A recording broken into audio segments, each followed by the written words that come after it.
तिमीलाई यो चाँगु नारायण मन्दिर वरिपरि आइपुग्दा कस्तो लागिरहेछ? यो चाँगु नारायण आउँदाखेरि यो मेरो फर्स्ट टाइम थियो। यो एकदमै दिव्य अनुभूति भएको छ। हजुर। यहाँका यो कलाहरू, यहाँका स्ट्रक्चरहरू, यहाँ बनेका हरेक कुराहरूले चाहिँ मेरो मन छोएको छ।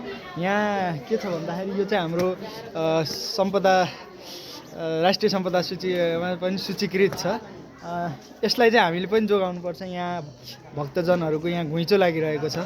यहाँ हरेक वर्षौँ लगभग लाखौँ भक्तजनहरू आउने गर्छन्। भक्तजनहरू पनि टुरिस्टहरू आउनुहुन्छ, आउँछन्, पर्यटकहरू पनि आउने गर्छन् यहाँको वस्तु अवलोकन गर्नको लागि।